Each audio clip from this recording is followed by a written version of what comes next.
Hello and welcome to a Final Fantasy VII Rebirth first look trailer. This came out a year ago and I thought it'd be really interesting as we kind of reach the end of 2023 and we're actually heading into, you know, Final Fantasy VII Rebirth's launch. I thought it'd be really cool just to go through the trailer, kind of pause it, talk about some of the things that are in it, and maybe see if we can kind of just extrapolate some information from it. What we've done, that's set in stone. Okay. The past is forever. But the future, even if it has been written, can be changed. So there's two things immediately already. The white feather, as far as I'm aware, means Angeal or something. Like, I mean, it doesn't necessarily mean Angeal. It could just be... It's kind of hard to tell. I think in Crisis Core, there are scenes in the game that have like the white feather that indicate Angeal is there and watching over Zack. So perhaps this trailer is showing that Angeal is still watching over Zack here. Typically in Remake, when Sephiroth is kicking about, there's a black feather that can be seen. So this would be the anti-Sephiroth in a way.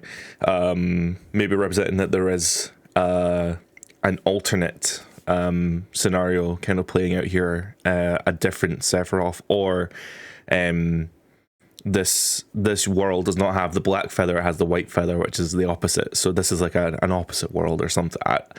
I'm not really sure. I'm just basing it off Remake. Remake seems to indicate at the end that there is a different scenario playing out beside our main Rebirth scenario. So another aspect of that is Aerith's dialogue there saying that the future is written, but it can be changed, which is obviously something they're playing with in this game. We'll see it shortly in the trailer actually, but one of the main marketing materials has kind of been what is fact and what is fiction. We know from playing the original game, we know what is fact. But the game, Remake, I should say, is trying to say that some of the elements of the original game could be fiction, or perhaps the elements we are seeing in Remake are somewhat fictitious. So who knows? So focus on the future, not the past. And again, that is another indication of, look, we know the community, we know the fan base loves the original game, but please look forward to what this game provides, not what the original game has, this one, because this supersedes the original game and builds upon it in a really unique way. And I think that's something the developers are really trying to push, that this is the original but more. So what will become of the planet, we don't know that actually, but we know from the original, from that little hint there, that meteor fall happens in the original game. I don't want to spoil too much, but I guess we kind of have to talk about the original game a little bit when it comes to Remake, because Remake's whole shtick is basically the original game but different. You kind of have to compare it to the original game, and it has to be a little bit spoilery. So sorry if it is, but anyway, what will become of the planet? We know what happens in the original. Remake is obviously trying to kind of throw us off the scent a little bit. He wants to finish what he started. He wants to reclaim his birthright. I love this scene of like clearly Nibelheim Mountains with Cloud and Sephiroth. So cool. I saw you lying there. So Sephiroth's endgame we still don't really know from Remake. At the end of Remake, it appears that he's been defeated, or whatever that version of him is. And we see the kind of pseudo ending to the original game, but Sephiroth obviously warns Cloud at the end of that game, and it's a very strange ending because it's not really how you would expect that to play out.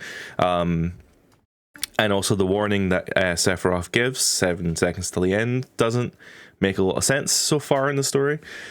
So we don't really know what Sephiroth is doing. But there's also fan theories out there of multiple Sephiroths.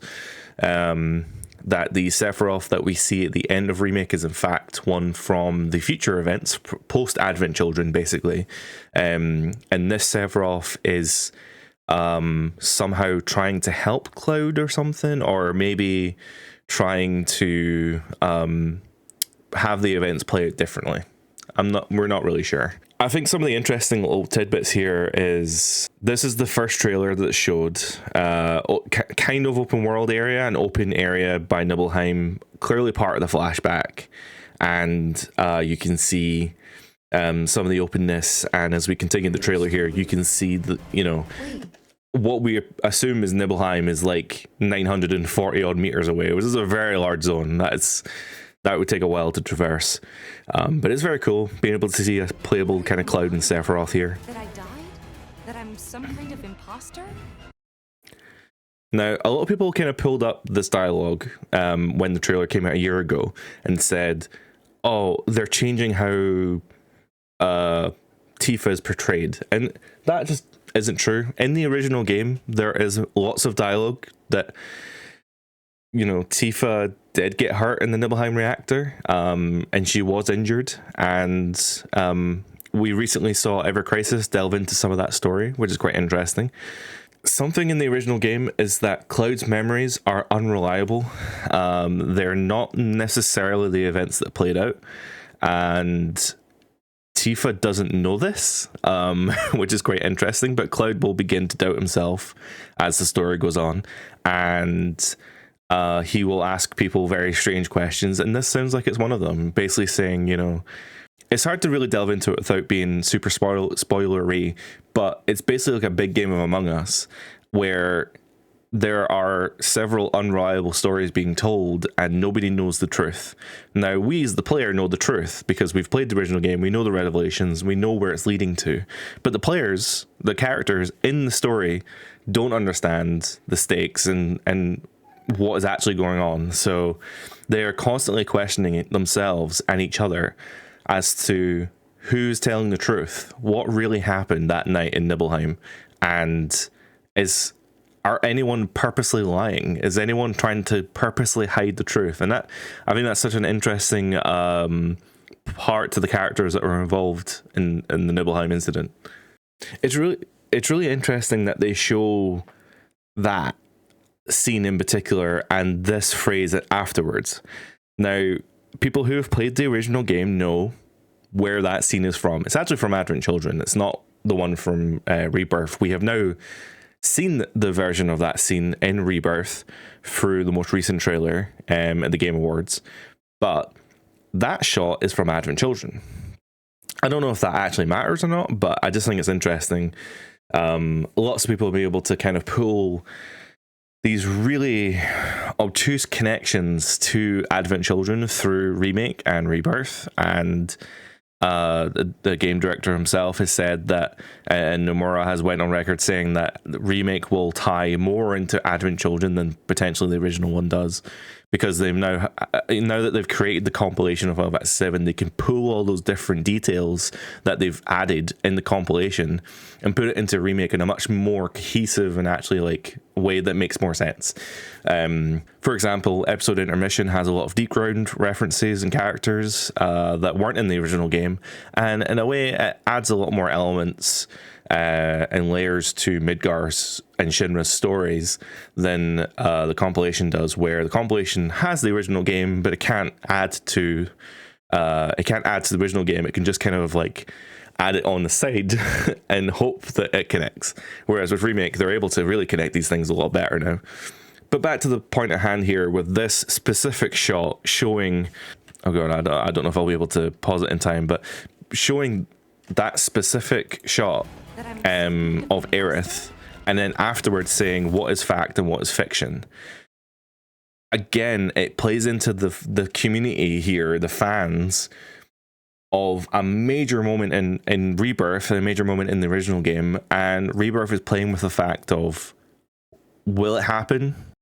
Does it happen in the same way? Is another interesting question that I prefer to ask.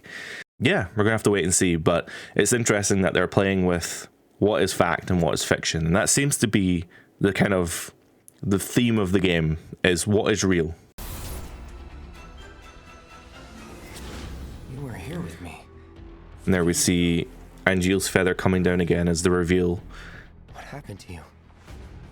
I'm trying so hard to find you. Sorry. Feel like I failed you. So obviously the reveal at the end there is that Zack and Cloud return to Midgar, which is something that clearly happens after Remake, and is something that does not happen in the original game at all. Frankly, these characters this doesn't happen in the original. So this is the big what is fact and what is fiction. It could just be that Zack's story in Remake is entirely fiction, which would be a cop-out. That's maybe not something that I don't think the fans would appreciate very much. The fact and fiction question to say, oh, Cloud's company in that story is fact and Zack's alternate story here is fiction. I'm sure some people have been saying that in the comments already, but yeah, very, very strange. In the original game, on the mountaintop outside of Nibelheim, Zack gets shot down by hundreds of, well, in the original game, it's only 3 on-screen soldiers, but in Crisis Core, it was retconned to be an army of Shinra soldiers. Now, fair enough. I guess he is a soldier after all. He is first class, so I guess it makes a lot of sense that it would take more than just a few Shinra guards to take him down. But it's a bit egregious in Crisis Core. Remake showed the scene from Crisis Core, but it added more to it in the end to show that Zack was in fact alive. There's a lot more things we can go into. Obviously, people have already talked about the dog and the packet being different. Yeah, we need to know how Zack makes it here. Zack seemingly survives and creates a parallel timeline. We don't know what's going on here, but it's such an interesting visual, and yeah, many questions. But I remember when this trailer came out, there was lots and lots of discussions about what it meant. And again, I think the biggest takeaway from this trailer is perhaps the white feather, which would indicate to me, someone who has played Crisis Core, that Angeal is perhaps going to feature in this game.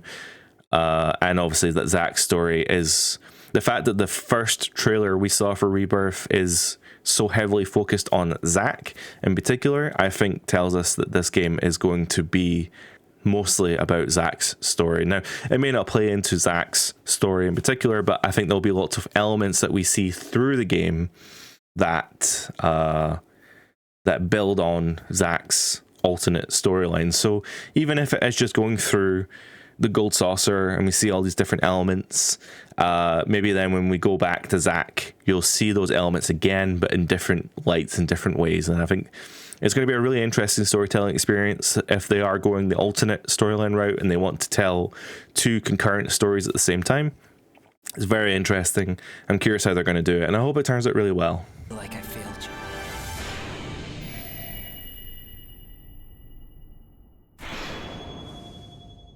This was the reveal as well of Rebirth. I don't believe before this we knew that the game was going to be called Rebirth. Now, an interesting thing to note is the logo design here. I just think it's so interesting how they've designed this logo. Now, it is just a logo. It's just designed to be branding. But I think it's also telling a story here, because the original logo is just the black and green. And it's a very nice logo, isn't it? But this logo, the second part of the story, is beginning to show red.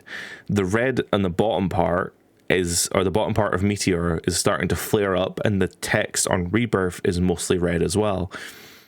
This would indicate to me that the third game, which is still unannounced or isn't named at least, I would expect it to be perhaps Reunion or something to that effect.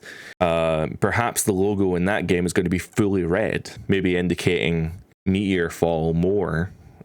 Even if Meteor Fall is even the goal here, we don't even know what Sephiroth's after in Remake. He might not be wanting to summon Meteor.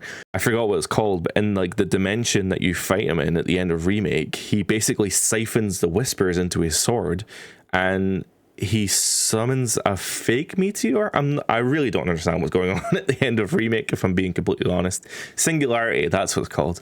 So yeah, when you fight Sephiroth in the Singularity, there's so many questions about it. It doesn't make a lot of sense, but it's something that we'll dive into in another episode for sure. But Yeah, very strange.